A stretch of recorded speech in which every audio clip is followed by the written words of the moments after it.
છે। હવે ભાઈ આ કોર્સ આપણે કરીએ તો આના માટે આપણને જોબ ઓપોર્ચ્યુનિટી શું, આ કોર્સ કર્યા પછી આપણને નોકરી ક્યાં ક્યાં મળી શકે એ તો ખબર હોવી જોઈએ ને। તો આ કોર્સ કર્યા પછી તમારી સામે મેં થોડા થોડા ઓપ્શન કાઢીને રાખ્યા છે। જો અગર તમે સરકારી નોકરીની તૈયારી કરો છો અને માત્ર સર્ટિફિકેટ લઈને રાખ્યું છે તો કોઈ કામનું નથી તમારા માટે। સર્ટિફિકેટ સાથે સાથે તમારી પાસે સ્કિલ જોઈશે જોઈશે અને જોઈશે। અગર જો તમારી પાસે જો સર્ટિફિકેટ રાખ્યું હોય ને તો ક્યાંક રાખી મૂકજો, કોકને બતાવવા કામ આવશે। બટ તમારી પાસે જો સ્કિલ નહીં હોય તો તમને કોઈ જગ્યાએ કામ નહીં આવે। કેમ?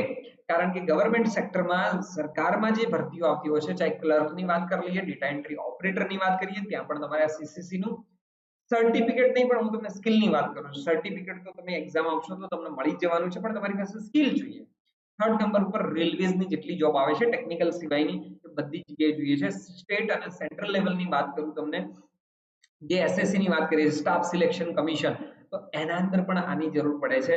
અને લાસ્ટ ડીએલઈ, અગર જો તમે સીએચસી નું આઈડી લેવા માંગો છો અને તમારું પોતાનું એક એન્ટરપ્રેન્યોર તરીકે સ્ટાર્ટ કરવા માંગો છો તો એના અંદર ડીએલઈ કે વિલેજ લેવલ એન્ટરપ્રેન્યોર, તમારું પોતાનું આઈડી લઈને પોતે જ ગામમાં કંઈક શરૂઆત કરવા માંગો છો, તમારા એરિયામાં શરૂઆત કરવા માંગો છો, તો કમ્પ્યુટર નોલેજ જોઈશે ને જોઈશે। અને એટલા જ માટે આજે ઘણા બધા લોકો કે કેટલા પૈસા લેશો સીએચસી નું આઈડી બની આપો ને, કારણ કેમ કહીએ છીએ આપણને એનું નોલેજ નથી એના કારણે। તો આ કોર્સ તમને બિલ્ડ કરે છે તમારી સ્કિલને, તમારા નોલેજને અપ લઈ જવા માટે।